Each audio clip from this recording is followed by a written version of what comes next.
citizens right in the assessment about the 8th Parliament.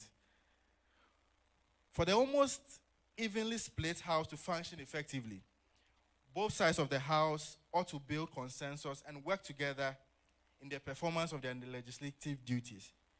We are all aware of the issues, challenges, and happenings within this 8th Parliament. How can we ensure that our MPs collaborate and efficiently navigate their unique composition and get things going in the interest of the country? This is why we have gathered here today to find solutions to this problem. The conversations will be well documented, and the views expressed, we hope, will be published into some reference material or policy brief. I would like to welcome you once again, and I wish us all a fruitful deliberation. Thank you very much.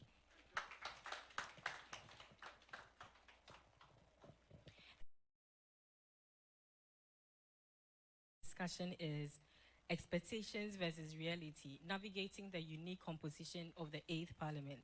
I'm sure we all had expectations when Parliament was inaugurated on 7th of January 2021. Today's conversation, we hope to achieve 4 main objectives. The first one, we want to review the journey and the challenges of the 8th Parliament so far. We want to explore available opportunities, protocols, and rules that must be developed and adopted to enhance the work of Parliament. The third is to contribute to sustaining Ghana's democratic governance when such permutations of parliamentary compositions arise. And the third one, the final one, is we hope to have a better appreciation of how coalition politics work. To help us achieve these, I will now invite Alfred Okanse of Media General to moderate the discussion with our panelists, after which the floor will be open for us all to ask questions and make suggestions on how we can solve this challenge. Thank you very much. Thank you. Thank you, Ajwa. Thank you. Good afternoon. And seeing the CDD survey, the post-election survey, a number of things that were captured there, even before the 8th Parliament started its work, is now playing before our eyes, like a movie. It's there. We were thinking that with the hung Parliament, at least we would do some things differently. But we keep doing the same things and expecting different results. Honorable is here. You know what I'm talking about. Yeah. But that's why we're here. We're going to find solution to the problem as we are confronted with. Whether Ghanaians were right in having expectations of this 8th Parliament, or we were just engaged in wishful thinking and didn't realize that it was just new wine being poured into an old wineskin. It was probably going to taste the same way. That's what we are set with. And ladies and gentlemen, the objective is to find a way out, because this democracy must make meaning and must serve the people. The quality of representation must be improved, at least with a hung Parliament. So looking at this 8th Parliament, the Ghanaian people spoke quite clearly after the 2020 elections that we are not going to endorse the status quo before 2020, where there was a majority, absolute majority in Parliament, and so we needed a change. Has the change met your expectations? With this hung Parliament, 137, with an independent candidate who has sworn allegiance to MPP. Why? Why weren't you expectant? Not to say that's the reason, but you know how they say, blessed are those who don't expect, but they will not be disappointed. That's all. But that's a simplistic explanation. But more so, expectation should be predicated on information, and the assumption that just because there was a sort of balance of power in Parliament, that things will be different. But the thing is that what actually underpins like the issues that we have in our system is deeper than what happens on the parliamentary level. Now you have the constitutional element that comes in, and so to be honest, if you are, they say too much knowledge brings misery, but when you are a little more informed, you don't easily get excited when you know what the real problem is. And that's why sometimes in Ghana, the idea is that we think that the vote is all that makes up democracy. But there are so many levels to this sophisticated system. And that's why I didn't think that was going to solve the problem. And so I don't know if I'm the best person to tell you that, yes, so the expectation has not even been met to even say that I'm disappointed. You even had an expectation yes, in the please, first place. Absolutely. You just saved yourself the heartbreak. Yeah. Thank you, yes. Honorable Ban, were part of what we have been used to since 1992. But seeing this 8th Parliament and the absence of an absolute majority that you were used to, were you expecting anything different from what you were used to while you were in Parliament? Thank you very much. Probably I should crack a joke from what she said. Blessed are those who have no expectations. They will never be disappointed. They will never be disappointed. But that's on the lighter side. In your preamble or in your statement, you said that we had a change in the status quo. This time around, Ghanaians spoke loudly. And we had 137 on either side of the House, with one independent person holding on to the balance of power. But in doing that, we did not change the expectations of our politicians. And when we did not do that, things were not going to be different. Of course, we had the thinking that once we kind of knife-edge majority, if I may put it that way, on the NPP side, things were going to be done differently. And that there would be more consultations, consensus building, and all that. That may have been the expectation. Unfortunately, from what we are seeing, I don't think that is playing out at all. Because sometimes you can hear people saying that, look, so long as we remain here as minority, we are going to frustrate government business. This is public knowledge. In much the same way, it appears to me that even for those on the side of government, they are not ready to scrutinize things that are brought from the executive. No, this parliament is totally different. Whether expectations are met or not is a mixed bag. In some instances, my expectation has been met. Now, I knew that impunity will be out of the door. And you know, as a matter of fact, that when Ghanaians complained that we had presidents manipulating the 30% election to district assemblies for the purposes of confirming their nominees for DC. You recall? That was based on research. NDC amended the law to make it impossible for a president to manipulate the 30% for the purposes of confirming a DC. In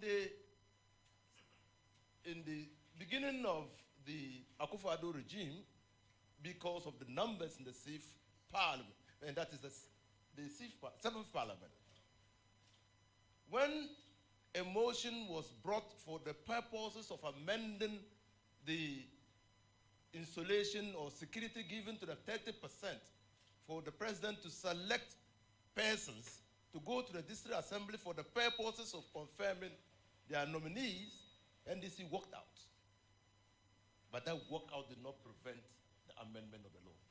It is no longer possible for the ruling majority in parliament to treat the minority with contempt.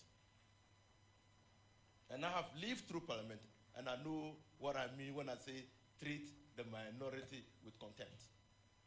So, on that score. Now, because, and again, this parliament is unlike any other parliament. So, my expectation there too has been met.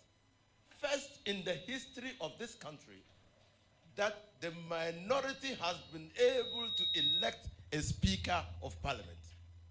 It was a given, not so, that a speaker was always going to come from the ruling government. As a demonstration of the change that we were seeing in this parliament, the minority were able to galvanize forces to elect a speaker. Again, my expectation was met, that this parliament might be different. Now, I thought, and when we come there, we might interrogate things. I thought these two matters, the matter of 3737, which has never happened in the history of this country, the matter of the minority in parliament demonstrating their relative strength on the floor of the House would have excited some investigation by the executive into how it could move its policies in parliament. Clearly, what happened on 7th January 2022 or 21 Yes. should have signaled clearly to the executive that a different game was in town. And maybe when we begin to interrogate the missed opportunities to consider the change in dynamics in parliament, we will appreciate the missed opportunities by this government to engage more. Thank you. My good friend Alaji makes a very interesting point, a very valid point about bringing the executive into this conversation, right? Because the survey asked citizens about parliament. But really, our parliament, at least up until this point, has been largely a reactive institution, reacting to the initiatives of the executive. So basically, it's the executive's business that is largely conducted in parliament. And so my expectation, like his, was that this outcome would signal not just to parliamentarians, but to the executive that we were faced with a different reality than we've been used to, and that executive-legislative relations would begin to change. One thing that would change is that the executive would bring in parliament much sooner in the process, much earlier in the process, right? And this is not an anomaly, right? It presidents, the executive, actually consult, bring in minority and majority leaders and leadership of the House to haggle over the terms of a policy before it is even, finalized into, a legislative document, a bill, and the like, right? So it is not unusual to find, presidents inviting prominent senators and prominent congresspersons to have tea in the White House or to have lunch in the White House for the sole purpose of trying to get them on board on an agenda before it is even presented to Congress for a vote. I was expecting, right, given the nature of the parliaments that we faced, that we would begin to move away from the old model to this new model where legislative initiative, policy-making initiative would become a two-party as well as a two-branch affair. That you would not just wait and drop the thing off and say, because once you do that, then basically the votes and the positions are locked in already. You didn't consult them before you arrived at the e-levy idea. You didn't consult them before you decided on a percentage that you wanted. Now that it's on the floor, it is a lot more difficult because there's more grandstanding. At that time, everybody would want to show that they have the power, right? So everybody then digs their heels in. There's a lot more grandstanding, playing to the gallery, and at that point, negotiating a retreat is almost like you've lost, right? So when you play policy making in the open that way in Parliament, the Parliament is the only open branch. Parliament and the judiciary, the only open branches that we have. What goes on in the cabinet, we don't know. But on the floor of cabinet, if you bring in something much later in the day, and you expect that people will just fall in line, it's not going to happen. So for me, that